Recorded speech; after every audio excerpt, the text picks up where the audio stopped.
I've had to wear like maid outfits for 24 hours on stream. I've had to get shot by a paintball gun in the I think I snow. remember that I've one. had to, what else? I've had to The like maid drink a cup of outfit. hot sauce. Yeah, I wore my fiance's bikini on stream. What else have I done, man? I've done, oh my goodness. Gamertagged.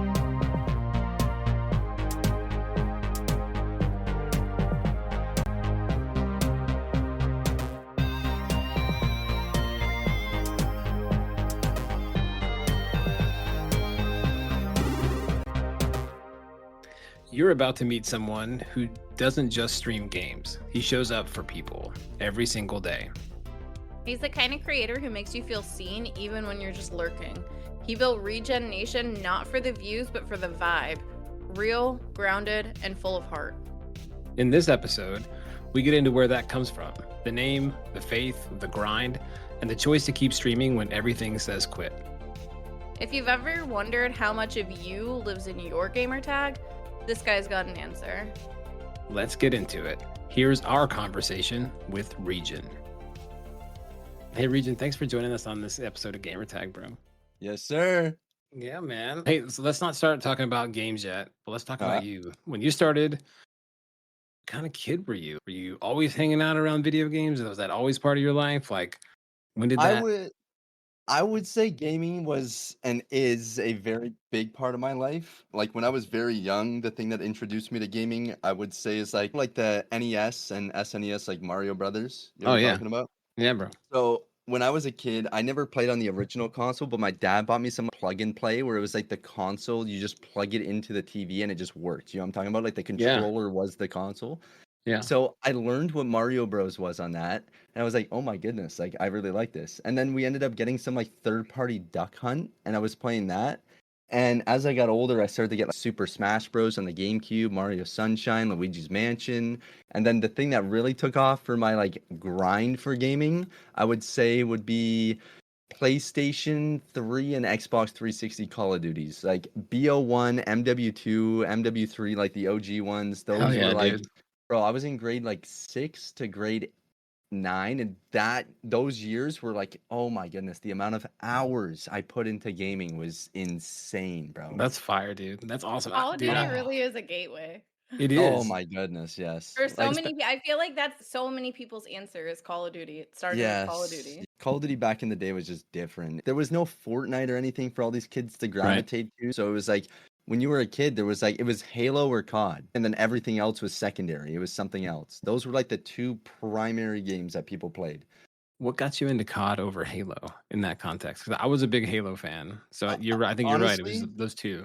I had no issues with Halo. COD was introduced to me, and I had so many like moments for playing with friends, leveling up, trying to complete every challenge, going for nukes, things like that, where I just didn't, even though I physically did have the time, I didn't mentally have more time to give to another game.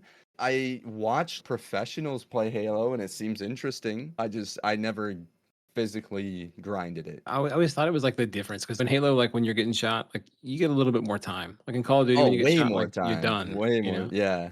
Like And you so, get sniped in Halo and you're good. yeah. But like that's the crazy part. I always thought was so different. It's a difference for people who were like, I need a little bit more time to get shot, which was me because it became more like strategy of controlling the map and like managing the power ups, Yeah, managing the clock of all those things. But in COD, it was just like, all right, don't get shot. I was really good at pub stomping, and back in the day on Call of Duty, there was no skill-based matchmaking. So what me and my boys did, we used to have a team on MW3 called Moab Hunters, and I don't know if you know what the Moabs were in MW3. It was like the nuke. It was the 25 kill streak, and we would Moab hunt, and it didn't end the game when you got them, so we would try to get multiple ones throughout the games. And me and my boys would literally just run 6 stacks, and the OP thing about the 6 stacks in MW3 is that every single 6 stack got to control the map and the lobby. And what I mean by that is when you queued a game, it would make you guys primary leader. so everyone else joins into you. So every time you search for a match and 2 maps pop up, you can back out and research again and pretty much guarantee what map you want if you're a 6 stack. It was like such a big part of my childhood, man. I don't know the exact hours. I think I have 180 or 200 days of gameplay. Like it was What? yeah, it was ridiculous. I'm pretty sure though the way the gameplay counts in that is it doesn't count for in-game. It's if you're sitting in a lobby, If it's it's still Yeah, the running. menu yeah, yeah, too. yeah. Yeah. Yeah, so it's not like other games, but it's still a lot.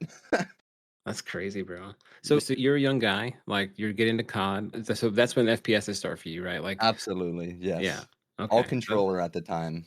Was there like so you're talking about like being a Mohab hunter. Was there like a specific moment or like a thing that was like, man, this is where I just gotta keep trying to chase this feeling?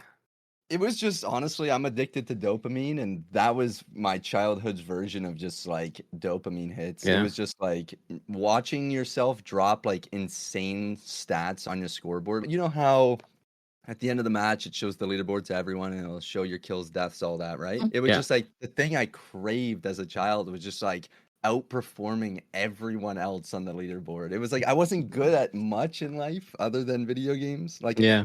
I was an okay athlete as a kid. I could run, I could play some sports, but like gaming was like the only thing that I really felt like, oh my goodness, I'm actually like compared to the average Joe, I can keep up exponentially. And that was my turning point when I was younger, like grade 6, grade 7. I was like, man, I can actually shit on a lot of these people, especially when they shit talked you and then you did better than them. That was the best feeling. Bro. Oh my Oh my goodness. god, yeah. Are there Dude. any like specific moments of that happening that like you still think back to it and you're like, Uh, yeah, dude, I did that. Honestly, I can't think of a specific one. Like it's happened a decent amount to the point where it was just like like I just fed into it, like rage bait, if you will. But especially as a kid, I don't remember a specific thing that was said or whatnot. It was just more so the general, like the days all collide as a gamer. When you game a lot, like 10, 12 hours a day as a child, every day just merges. What you said though about the dopamine hit of seeing at the end, like as an adult, I still crave that, right? Like, Oh man, I know. you It's just know? harder as an adult now to Yeah, it's yeah. like you're tired after a full shift. You want to go home and you get like sweaty 13-year-old Timmy just shitting on you. It's so much harder. Dude, we played Apex. We played Apex for, I don't know, like a couple weeks, and I was like, I think I'm too old to play Apex. I'm not gonna I figure this game out. tried playing Apex with my buddy because he wanted me to try it again. I saw a TikTok clip and I was like, "Oh my goodness, it looks so fun to try to what was it? What's it called? Like tracking. You know how they're very high health in that game, so people Yeah. would like practice recoil control tracking. Yeah, yeah. So I was trying to learn the game just because the tracking looked really fun, and I was like, I don't want to learn every character's abilities when it takes so long. I learned Valorant, I learned Overwatch, I was considering learning Rivals, I was considering learning Siege. Like these are all games where you have to know how every character is played to then play against them. You can't counter someone you don't know what their abilities are, right? The only way to counter someone's abilities is if you know what they are. And as soon as I downloaded the game, I played like 4 matches. I was like, I don't want to learn another game. Dude, totally agree It with can you. be tough to enter new games like that. I totally feel that.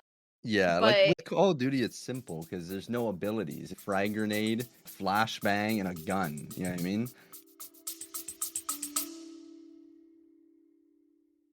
Hey, Scardo46 here, taking a quick break for some real talk. We spend a lot of time on this show talking about identity, how it shifts, how we build it, and how sometimes it's the thing that holds us together. I've been there, completely burned out, showing up like everything was fine while I was quietly falling apart. I didn't know how to ask for help. I didn't even know if I was allowed to.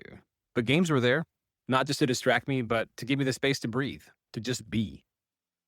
That's why mental health matters so much to me, and it's why we're proud to spotlight Take This.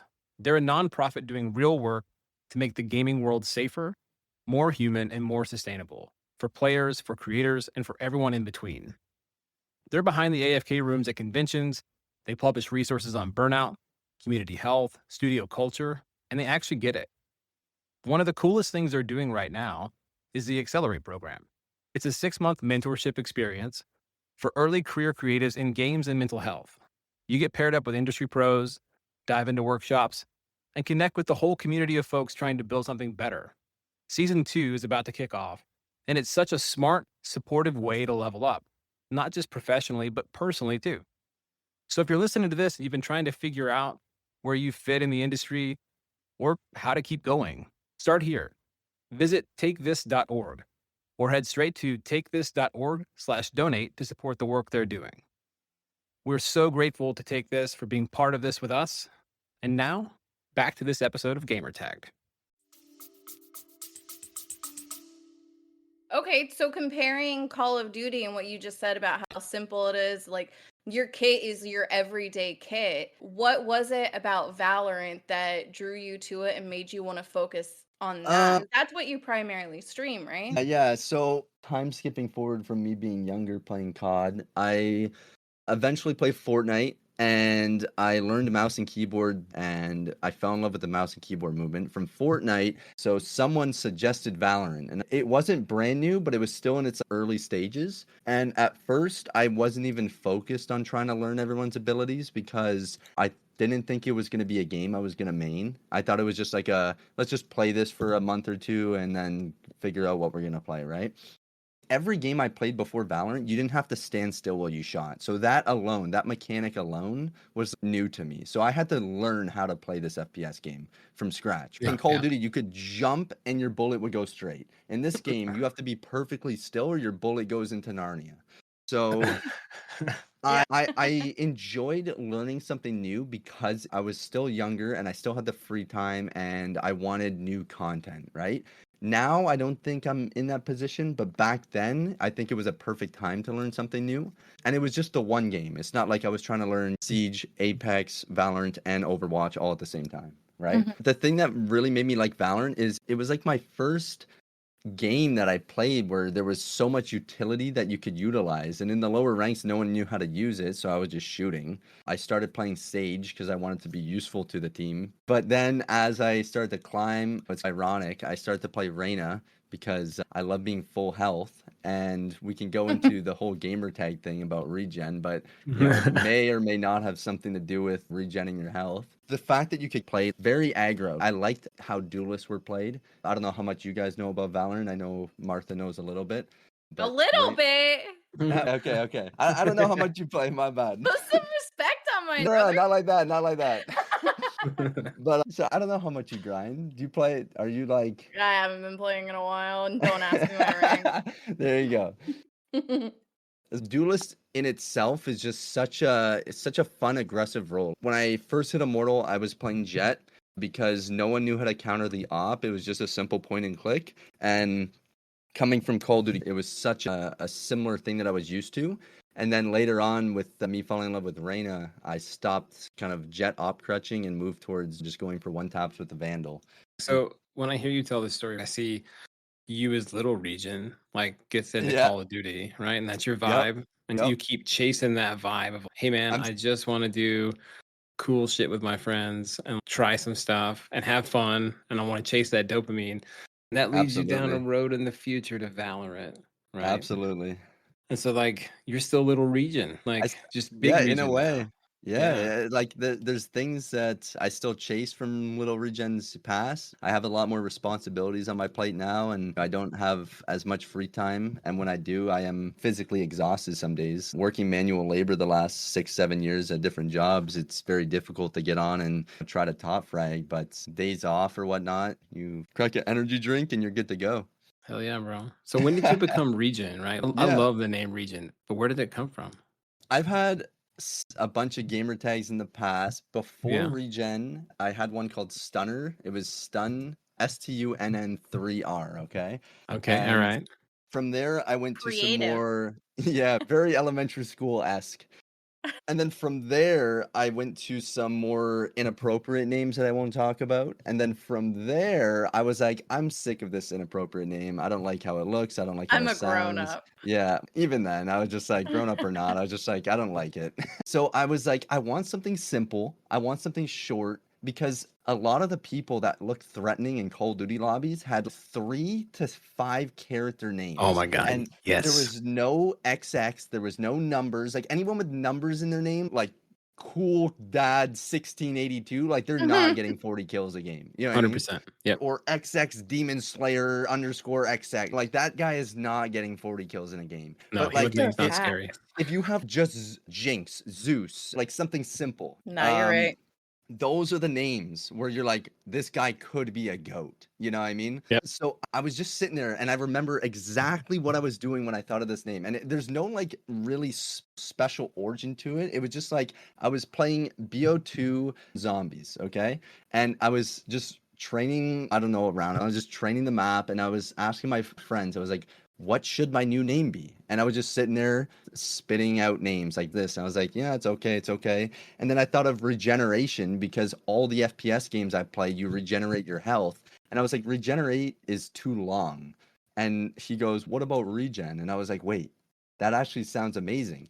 And at first, regen on Xbox, because I played on Xbox at the time, was taken and you couldn't do dupe names. So I actually reached out to the OG guy that had the name Regen, and he didn't even sell it to me. He just said, pay for my name change and then change your name right after. And that was it.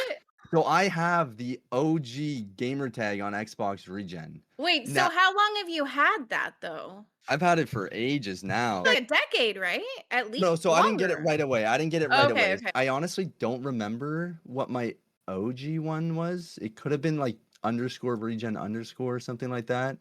But nonetheless, I made all my socials regen. There's other people with the name regen on Xbox, but they all have like hashtag numbers after theirs. I don't even play Xbox anymore. I just like flexing it. It's You just kind of keep it. cool. Yeah, I'm Yeah. never Super gonna change cool. it. I'm never gonna change it. It's literally like it's very difficult to get a 5-letter name on any platform if it doesn't allow dupes. Cool, bro. That's a Yeah, crazy story. yeah, man. Do you think with the history of regen, do you think that you'll be regen forever? Do you feel like maybe there's room for you to evolve into something else? I think my primary gamer tag will stay regen because that's what I started streaming on and I don't see a need to change it. If I do something else that involves a different social platform, I'll obviously have a different name. I've had secondary channels that have no relevance to regen that I don't really advertise through myself because it doesn't involve regen. I don't post on it anymore, but I tried a short style channel called Define Normality, and it was just one of those voiceover channels that you take someone else's content and you voice it over and then you post it. And so I've tried things like that. I've also had alt accounts. So back in the COD days, what I would like to do is after the game was out for 6 to 8 months, I would make an alt account on COD to see what I could get my highest stats to be. So I would initially play on the Regen account, and then later on, I had an alt account called Dying Ethics, and Dying Ethics was like pretty much my alt account for everything. That's a cool ass name. Yeah, by yeah, the that's super way. cool. That is a super cool name. Yeah, Dying Ethics it was actually my first Valorant name because like I said, Valorant I didn't think was going to be a main game for me. I didn't even make my name Regen when I first started playing Valorant. If you go back and watch my first content I've ever posted on Val, all the clips will say Dying Ethics.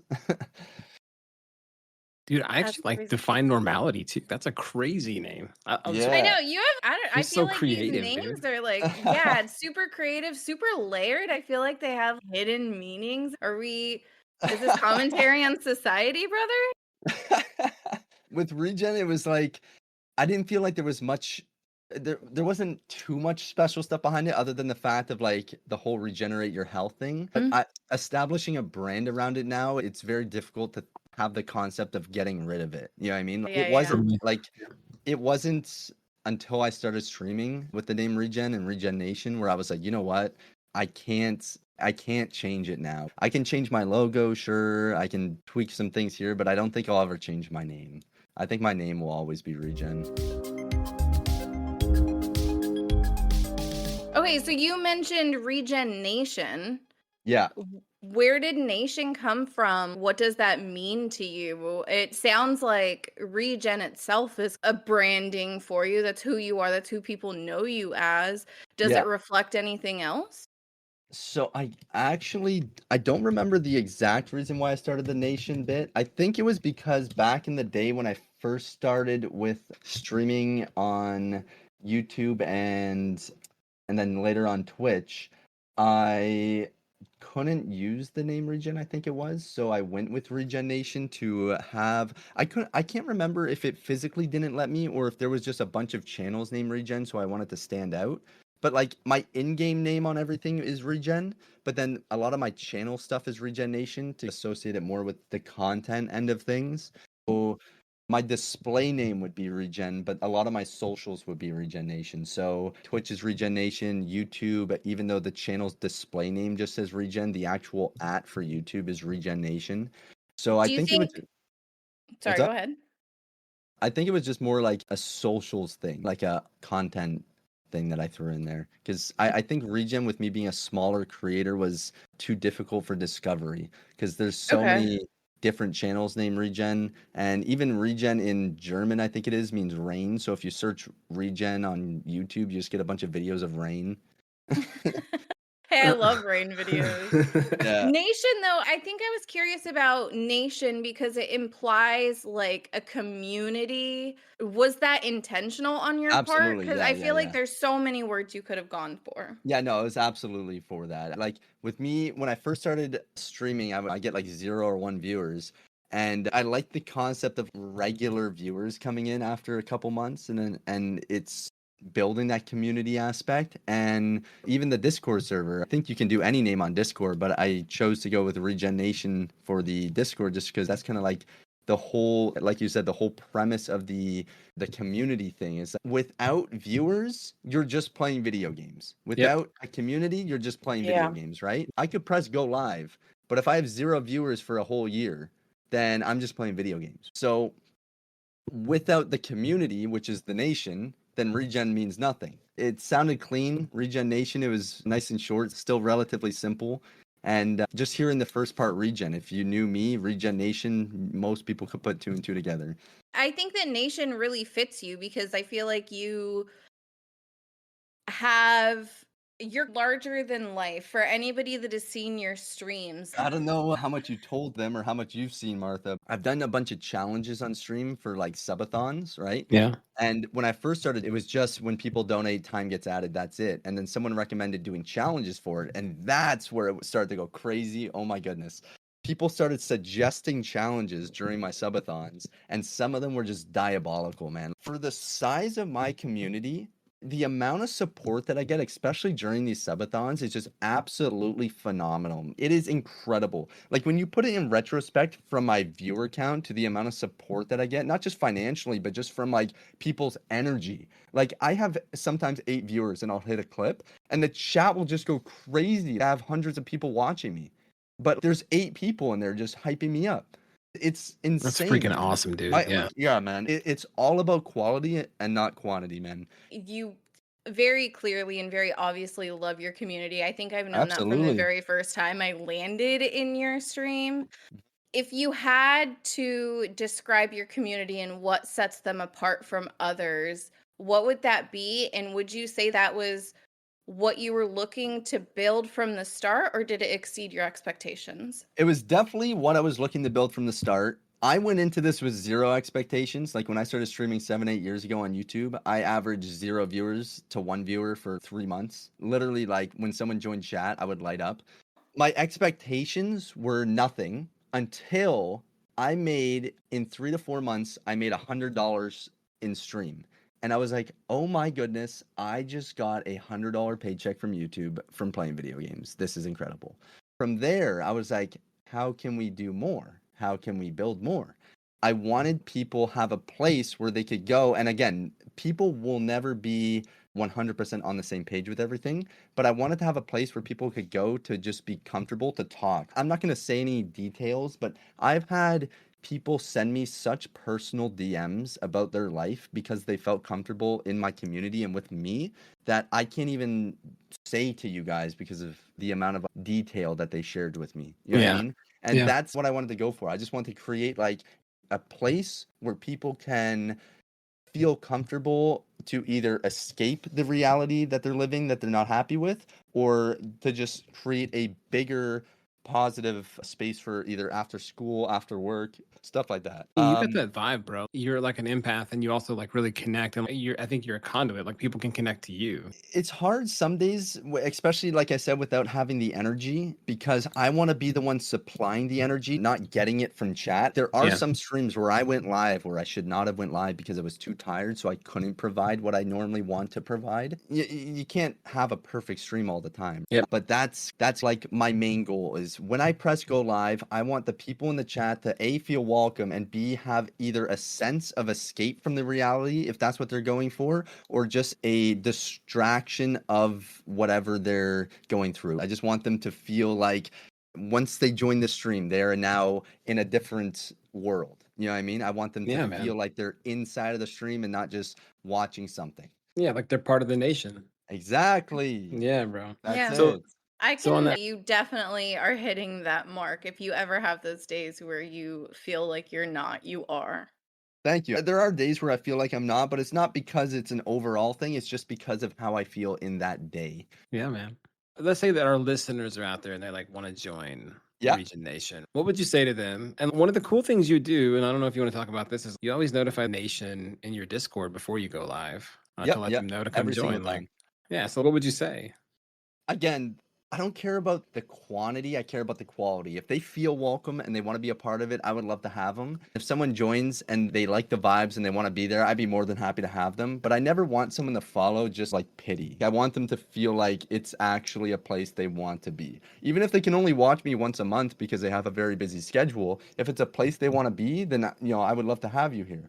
I want them to feel welcome, but I also don't want their love to be forced. Yeah, man, for sure. One of the things that I love about you is you coach people. Like you're interested in helping people grow. And I don't know if that's always like something that maybe people know about you, but that's a really dope thing. Like just you want to share your experiences and you want to help people grow. That's freaking awesome. I never thought I would do coaching actually, and someone suggested it a couple years back. I always say with my coaching, I can't guarantee that you will get better, but I'll suggest everything that I feel is if you want to try to get better, I can only suggest things, and from there you have to put in the work. It's kind of like it's like a mentor. Like for example, if you're a brand new real estate agent, right? And you go to a big guy in the real estate game and you're like, how do I get better at it? You can listen to all of his words, but then you have to take action and you do gotta it. execute. Yeah. Exactly. I mean, that's all leadership is, bro. When you're coaching or developing people, I can give you advice, but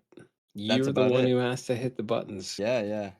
But no, I love coaching. I think my rates are very fair as well. Like not shamelessly plugging, but if anyone's trying to get better at Valorant, I love coaching. It's something I really enjoy doing. And it's great too, because I love streaming everything. So I get to stream it. So anyone that's watching can try to learn from it, even though it's not isolating their issues, they can potentially learn like better warm-ups. Or maybe if they're doing something similar that's wrong, they can learn from the coaching session that I'm streaming. I for sure learned from you.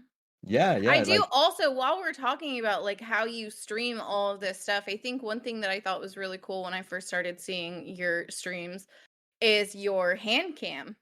Yeah. And being able to see and how invaluable that can be to somebody I know what I need to do. I just don't know how to get my hands to do those things.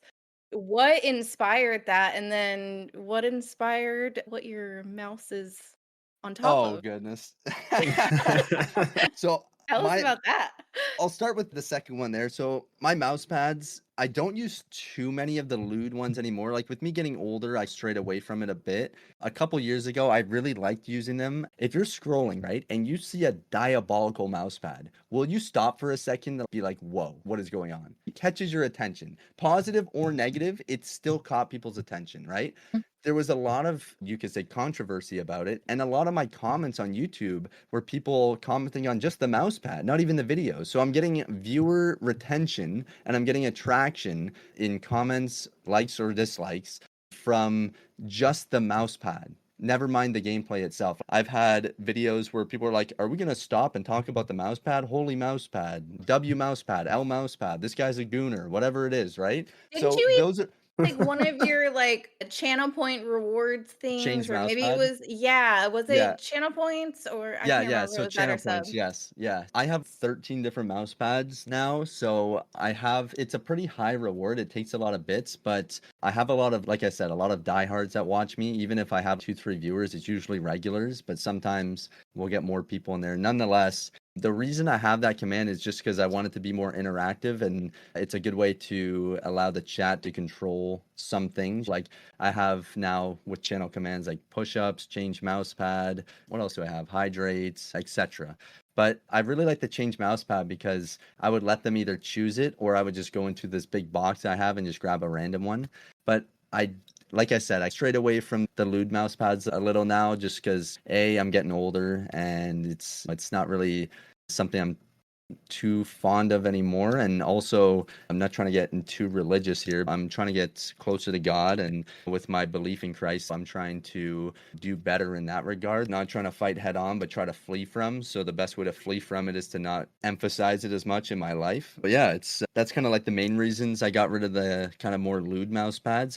It was an eye catcher, man. A lot of people commented on videos and followed, and it was a symbol of uniqueness, right? Yeah, clearly they caught Martha's eye. I forget the other question. It was the mouse cam. What inspired starting the mouse cam? Yeah, what was that about? Because there are some like other creators, but I feel like you were doing that before them. Is my understanding. I'm definitely not the first. There's been people using mouse cam for a while. I know I didn't want to just have a mouse cam because I feel like that gets rid of the personalization of it, not having a face cam. So I wanted to have both. And I haven't seen there are people that run both, but I haven't seen a lot of people running both. Usually it's just a hand cam or just a face cam. So I actually have 4 webcams now. I only use 2 of them for my streams now. I like that people could see if I hit a crazy flick shot, especially back in the COD days when I was sniping, my sense, I was very snappy. So like when I hit a shot, you could see my wrist like just snap to the left or right, and it looked very clean in the clip. I really enjoyed it. That feels like it's just like a lot to work around too. That can't be comfortable. What, like positioning it so it's all in frame? Positioning it so that it's not in like the way of your limbs doing the things that they need to do. You can get different cameras that are like ultra wide zoom and stuff. I think if I were to do anything, there's external programs that you can download to your computer to then set up on OBS where it shows the primary keys being clicked. For example, WASD, shift, stuff like that. And it shows the inputs of it just overlaid on the screen opposed to like using the actual keyboard cam as a way to show people what I'm clicking. I think the mouse cam itself, like just the mouse is more clean than anything. So yeah, even though I got rid of a bunch of those lewd mouse pads, I still have a bunch of relatively like decent mouse pads, so it's a good way to show them off too. Yeah. I think it's super cool between coaching and showing people how you play. People can get an idea of how to engage and jam on the level you are. But outside of the game thing, dude, I just wanted to come back to what you said a few minutes ago when you were talking about your faith. I think it's super cool, and I know everyone's got their own journey they're on, right? And I just think it's cool that you're talking about yours. This is where you're at, and this is where you're trying to make some changes and iterations, and that's super dope, bro. Man, I appreciate that. I was taught about Jesus and God a lot of my life, and I pushed him away. And as I got older, I started to realize that there's a lot of evil in this world, and I started to rebuild my faith. And the thing that got me closer to God was realizing that like this world is too intricately designed on a micro and macro level to not have a creator. I don't think 2 moon rocks just hit each other in outer space and boom, monkeys were here and then we evolved. I believe that humans were created by God by design, and that's my faith, and I love it. Christ has helped me in so many ways that I can't even imagine trying to struggle without him. Yeah. Even though walking beside Christ is difficult some days, it's a test of faith. Yeah, man. I think that's beautiful, brother. I think it's beautiful you can talk about your story like that. I just think every person is on their journey with their own struggles and challenges and their own faith. So I think that's really beautiful. I think with me straying away from God through a lot of my teen years and early 20s, I think it was just a question of like, how do we really know? Do we know if we're going to leave this world when we pass? What's going to happen afterwards? Will our consciousness just die with our brains in the dirt? And I started to realize that there has to be more after life. There isn't just that. Do you ever think about like you had multiple lives? I think it's possible, but I don't know. Because how are you gonna live all of these things and experiences in one? Do you ever think about that?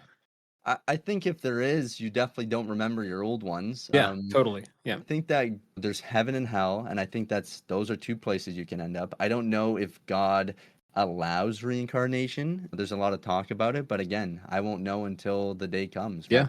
it's something that's definitely interesting, and I think it's possible. Like maybe, for example, and again, this is all hypothetical and nothing to Sure. do with what I've learned, but maybe, for example, if a child dies early and never got to experience the choice of following Christ or not, maybe God will be like, here's a second chance. Yeah. And then they get reincarnated. Again, I don't know for sure, but that would Regen, be like a thought. do you think that the only real constant is love? To what? To Well, following like, Christ? no, I'm just saying, like in general, like for humans, like us being human, right? Yeah.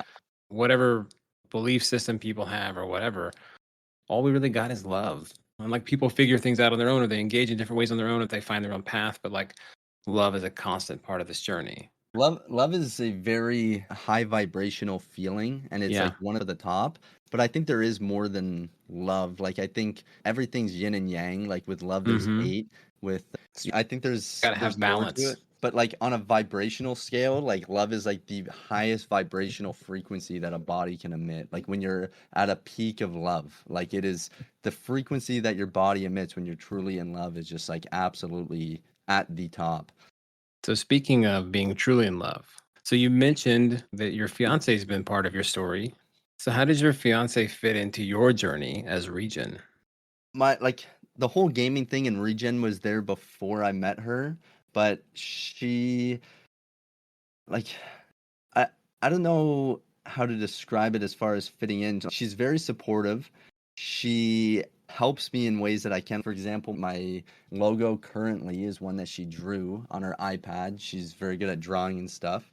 Yeah. And she supports me on my grind as long as I'm still working. Like I'm a very rational person, and I understand that the income that I make from this is not enough to support a family. It's a side hustle slash hobby, and she supports me through it directly. And as long as I'm able to still have all genuine time with her, if it's a date or just watching a show, as long as I'm able to show her the love and appreciation that she deserves, then she encourages me to continue doing what I enjoy. Yeah, that's beautiful, man. That's so awesome. I think it's so cool to have a partner who like embraces like, hey man, I just want to create cool stuff and send out positive vibrations in the world. Yeah, we've had fights, we've had arguments, Oh yeah. just like any couple. I don't know if any of you guys are in relationships or have been, but I'm sure you guys know it's not easy. But it's about if you guys are dedicated and willing to come out on top together, then that's what really holds a relationship together. Because just like anything, if you can get through the rough times, it's gonna feel much better afterwards. It's gonna bring you guys closer. It's gonna make you stronger. It's just when you forge a sword, right? You go through the rough times. It's in fire. You're hitting it with a hammer. It's very difficult for the sword to stay sharp and whatnot. But if you do it correctly and you come out on the other side, then it's going to be even better than before, right? It's Hell going to yeah, be bro. forged. It's going to be better. So it's a good way to look at it. And the great thing about my fiance too is that throughout my struggle with faith, she was the one that actually got me going back to church and developing my faith again. Big shout out to her for that regard, because without her encouraging me to go, then I don't know if I would be close with God right now. That's beautiful, man, and it sounds like it keeps you grounded. Absolutely. Not keeps you like spiritually and in your relationship. You feel grounded, and that allows you to be Yeah, super like cool, bro. me and her, when we met each other, we were both in a very bad state. And I think our issues that we were going through brought us closer because we were both in very bad places. And that's what we bonded over. And then Yeah. later on, we started to heal together, which was awesome. That's beautiful, dude. Yeah, that's That awesome, is man. really cool. There- How has that relationship like strengthened through like the milestones and stuff that you have through your streaming and your content creation, and you're busting your ass constantly and she's there cheering you along the entire time? So how does that relationship play into it? Do you guys have traditions or special ways that you guys celebrate those milestones, and do they mean more to you than just the numbers that you see? Again, I'm not like a super big streamer, so we won't go out and like party, but there will be time, for example, like she works very hard in school. Like she does TAing, she does lab work, she does actual like classes. So there's a lot of stuff that she has to do. There's a lot of emotional support that she'll give me.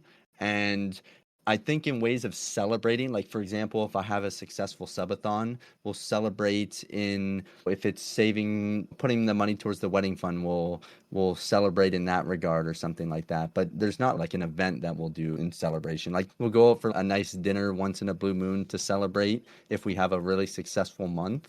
but it's a very rare thing. Like with the state of the Canadian economy, it's very difficult, even working and streaming, to have enough income to go out and just splurge on something. You know what I mean? Like living isn't cheap. Yeah, there's not Yeah. really anything in particular that we do for celebrating other than, I guess, just the presence and vibes of one another. Okay, so you were talking about the struggles of having a full-time job, trying to meet all of your personal goals and making sure you're focusing on your relationship and Yeah. what you want to achieve in your life. And I'm sure that with all of those things on your mind, streaming can sometimes feel like a grind. Oh, So what keeps you going? Is it chasing the win? Is it sharing the journey? What is it? there's a couple things. Definitely, it's just now with how long I've been doing it, it's just a habit. It's like formatted into routine.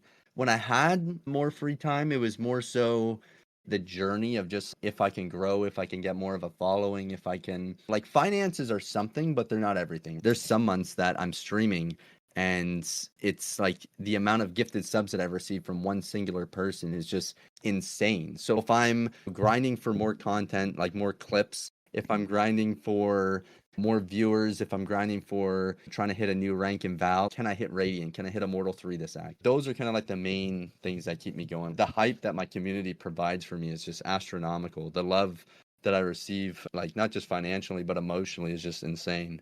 So the But sharing those moments of struggle or like with your community, what does that say about who Regen is, like, or how your community sees you? I don't want to be like a 100% open book because I believe that everyone does deserve some sort of balance between freedom of personal life. But I try my absolute best to be as open as I feel appropriate with my viewers. Yeah. I try to talk to them about what I did throughout the day. I try to talk about how I'm physically feeling on an emotional level. I try my absolute best for them to feel like they're connected with me and they're not just watching a TV show. You know what I mean? Yeah. I want them to know me. I saw a clip where you were talking about, it was like, I think it was recent actually. You were talking about your heart, like with your viewers, and you were talking about, hey man, it's not that big a deal, but like this is something I deal with, just so like you can help people connect to you and understand you're a real person and like you go through stuff. And I think that vulnerability helps people want to be part of that. I think because I share a lot of stuff about me, it allows them to feel like they're able to share a lot of stuff with them. And I don't make anyone do it. They just reach out to me and try to Yeah, get yeah, my yeah. advice, and then it goes from there. For example, I have one guy, he doesn't watch me too much anymore, but he's reached out to me recently. And it's just because he's simply been working 50 hours a week trying to live on his own, and it's been very difficult for him. But back when he was in grade 7 and I was in grade, I think, 10 or 11, and I just started streaming, he wrote, it's on my wall actually right beside me. He wrote a letter not directed to me initially. It was for a final project he had in like grade 7 class about who inspires you. It talks about everything, how my streams have helped him. It talks about what he enjoys about me and all that stuff. It's a big paragraph, and he wasn't even supposed to have his phone out and take the picture, but I'm so happy to have it on my wall. I've had it there for 4 or 5 years now. I love it. That's freaking beautiful. I think those are the moments like where you're out there and like you're grinding, you're trying to like make things happen. You're like, damn, it is worth it. You know what I mean? Yeah. I wonder, all right, so if we took a step back, right, and we tried to imagine what does Regen look like? Like people see you on stream. Some days it's beautiful, some days it's ugly, just like anyone, but I'm trying my best to make sure it leans more towards the one side. No one's perfect. Imagine like Regen walks in a room, right? Yeah, Like a what do room you full. How would I describe myself? Like I have a lot of tattoos. I wear dangly earrings. My hair used to be blonde and for some reason it's growing brown now. I always wear a backwards snapback. I'm always wearing shorts or sweatpants unless I have to dress up for a special occasion because I like being comfy. What kind of energy are you trying to bring? I want people to feel welcome. If someone's willing to give the chat and channel a chance, and I want everyone to just feel welcome, and I understand that there's gonna be issues here and there. Do you think that is in line with how you show up when you're loading into a random game on Valorant and you don't know what you're walking into? Back, I'd say 3, 4 years ago, it was a lot more toxic and more egoist, where it was like, I'm better, everyone shut up. And now it's let's provide upbeat content and more positive content. I'll still try my best, but I'd say 3, 4 years ago, it was more like egoist, very like, I'm better than y'all, but everyone grows and changes and moves just like the water, right? That was just like a stepping stone for me. I'm happy I'm not like that anymore. But yeah, when I'm loading into a match, I usually try to, especially in Valorant, where it's more of like a team game opposed to a match like COD or Fortnite or something. We're just playing in Discord call, not talking to other people. I try my best to have the team communicate as soon as I spawn in. So I'll just ask them like, hey, how you guys doing? Hey, any mic? Something like that. Are you trying, is your purpose for that like trying to build like a cohesive team that communicates and can get the objective done? Or are you focusing more on let's get the vibes up? If we're all vibing, we're going to enjoy it. And if we're enjoying it, we're more likely to play well. It's like a vibe catcher. So like the second you do that right off the rip, you're going to establish within the first 10 seconds what the game is going to be like. You know what I mean? If no one's talking, you're pretty much cooked. Sometimes it doesn't just come down to kills, and having the vibes up definitely does help, because when you're not stressing and the game doesn't feel like you're on a pro match and you're just vibing out having fun, usually people's flow state can be better. If you're miserable and grumpy, usually, not all the time, you can still play good if you're miserable, but I've noticed that, at least with myself, is I play better if I'm feeling good. Yeah, dude, you got to come at it positively for sure. Yeah, some days it's hard too. That's the goal. That's the goal. So let's imagine, like, what is the signature thing that Regen always has in his hand? As far as me goes in real life, my mouse, but if it's more like metaphorically. Yeah, metaphorically, man. Like your digital avatar. Oh man, that's hard. I think the mouse would look good on the digital avatar, like holding a mouse and keyboard. But yeah, I think that would go really hard actually, because I'm so dedicated to the PC now, where I'm so straight away from console, where I literally got a tattoo of the movement keys from the keyboard tattooed on my arm. That's awesome. Oh yeah. That's actually such a good idea. Can I steal that? I've got, like, I'm sure other people have it, so I'm not the first one, so you're good too. Yeah, no, it's awesome, man. You know that like your mouse pads were, from what I recall, were always like anime, right? So is there like an anime that you're super drawn to with the weapon? Or you like Death Note, you want a pen in your hand? What's your vibe? What's the deal? I'd just do a keyboard and mouse. That'd be fire. Like maybe like the color scheme being white and blue is definitely my colors.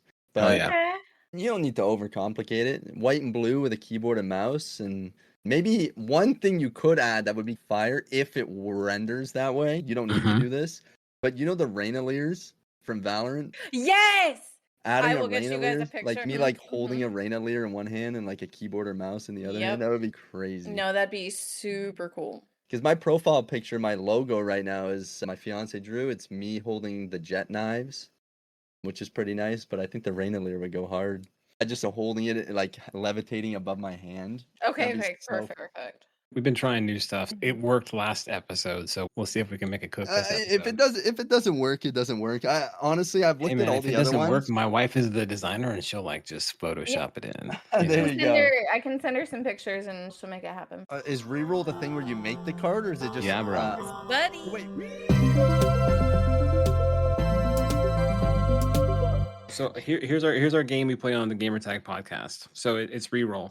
Throughout the episode, we've been taking notes on your signature style and vibe, your key personality traits, your favorite genres and worlds, visual inspirations that you talked about, and just trying to like capture the essence of our conversation with you, right? And what we want to do and what we do on the show is we play a game called ReRoll. We visualize your digital identity, right? We've got a set of things we're going to read to you, and we'll show you the screen. We'll show you the prompt as we enter all of these things in. Then that'll be the first ReRoll, what we've captured about you. From there, once we render the first ReRoll, you will have two options to ReRoll. So you can change anything you want about the picture. So are you ready to? Oh, yeah, you ready to play ReRoll? Absolutely, yes. All right. I was saying to a bunch of my viewers on stream where I said I was on a podcast. I said I'm super excited to get it going, because the main thing, like I said before, that caught my eye was these cards that you get at the end. Man, I think it's so cool.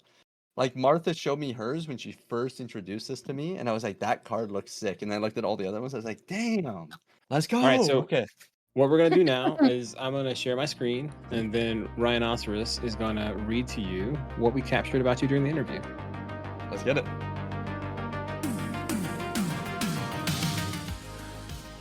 A competitive and fearless individual, Regen thrives on outperforming others and chasing the adrenaline rush of victory. A natural leader and coach who is driven by a deep desire to push himself and his team to the absolute best, always with an upbeat and positive energy.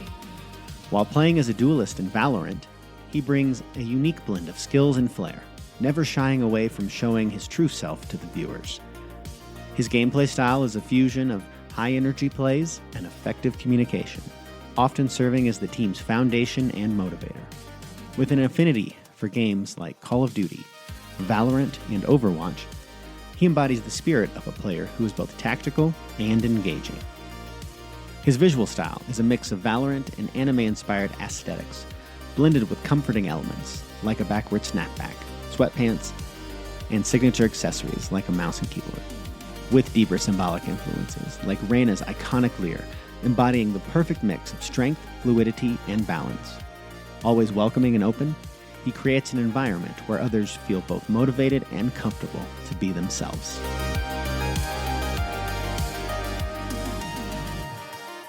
Let's go. So Regen, You feel are you seen? ready?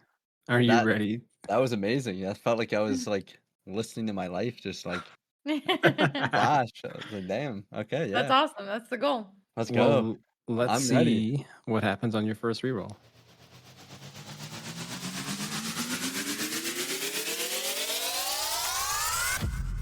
I see the snapback. I see the gaming chair. Mhm. I see a monitor. Oh That's my goodness. freaking Wait. fire, dude. Wait, that is insane. It looks like Jet's coming out. Look, whatever Jet's holding is outside of the monitor, bro. She's like, it Yeah, looks like that's she's not holding like a surprising. futuristic TV remote. Bro, this looks mad. Bro, the Leer looks amazing. The mouse and Looks keyboard so setup good. looks I'm great. actually The impressed. backwards hat looks great. It even has an earring. Like it's I wear earrings, bro. So All right, worst comes to tell me what worst. you want to do, bro. Tell me what you want to do. How many rerolls do we get? 2? You get Yeah, 2. two. Okay. Okay, so we're gonna Alright, what keep are we everything doing? the same, but we're gonna try to give myself a thin frame pair of glasses, a gold chain because I always wear a gold chain with a cross on it, and you could, we could do slightly more tattoos. All right, so the prompt we're adding is I love everything about this. Please don't change anything. I would like to add a thin pair of glasses, a gold chain with a cross on it. And could you add slightly more tattoos to the arms, please? Add gold rings to the fingers. Change the earring to a golden cross with diamonds on it. Yeah, that sounds great. All right, Regen, are you ready to do your second reroll?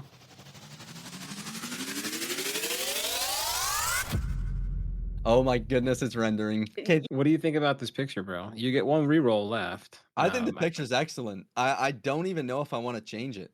Do you see yourself in the picture? I seem like if I went to the gym more and had more of a sharp jawline, that's me. My glasses don't look exactly like mine, but truthfully, they're so close. And yes, I absolutely see myself in that picture. Sweet, man. A whole goal of this whole reroll segment is to like see if you can feel seen, you know? So Yeah, that's no, fire, dude. that looks incredible. Man, the temptation to reroll just because I can Yeah. is there. What do you want to do? You want to do something wild? I think realistically, I should keep it. I would be down the reroll for entertainment purposes and then use this picture if you guys Let's want to send edit it it. out or not. I'm so down. But I think this is the picture that I would go with. The title for your card is the Duelist Prophet. There's no shot. Yeah, That's you have an arcane crazy. eye in hand, gold cross and tattoo bound. He plays like a storm, sharp, soulful, and built for the spotlight. So I guess like one of the questions I've wanted to ask you, right, in the name Regen. So if you could like regrow something in your offline life with the same resilience that you carry in your name, like a hobby you left behind or a goal you started, what would it be and how would you approach it differently now that like you're at this stage in your life and you've built this community? One thing that I used to love doing a lot that I don't do anymore that much is drumming. I used to have like a drumming channel totally separate from the thing, and I wish that I was able to drum more. That's cool, man. Everything happened for a reason. Yeah, man. Everything happens for a reason, for sure. I have one Yep. last question. Sure, After sure. all of the things that we've talked about, your beginnings, how you got into gaming, how you got into streaming, what it means to you, the brand that you've built, we've now put an image to it. If you had to step outside of the persona and just look at yourself from the outside, what do you think you have taught yourself? That's a really good question. Oh my goodness. Wow. From all the experiences I had with other people and how much I didn't realize that I was helping other people, I feel like if I wasn't a streamer and I was looking in on this person here, I feel like I would be comfortable and confident talking to them about my issues that I'm having in life, and seeking advice from him I feel would be something that I would value. And I also feel like I don't trust everyone, but I would trust them to an extent of being able to talk about my emotions and feelings with. But yeah, I think that's how I would view myself. At least I would hope I would view myself. So at the end of the show, this is the final thing. We like to hand the whole floor to our guests. So the floor is yours. Whatever you want to say to your community. Oh, all right. I think I'm just gonna keep it basic. I think I'm just gonna say thank you to everyone here. I really appreciated the good vibes. I'm blessed for the opportunity, and if you guys want to support me, it would mean the world. TTV/RegenNation. Thank you.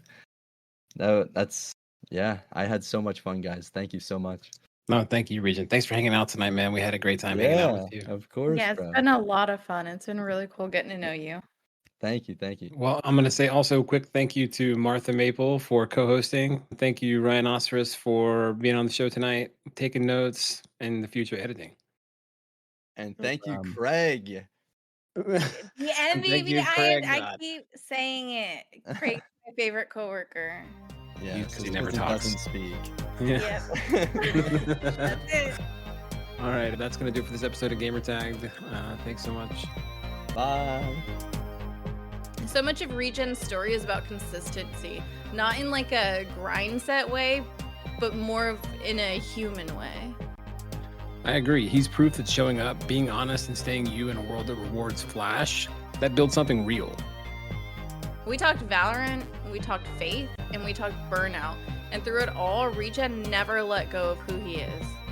Yeah, that's the kind of digital identity we're here for. Not just a brand, a belief. Thanks for hanging out with us. We'll see you on the next episode of Gamertagged.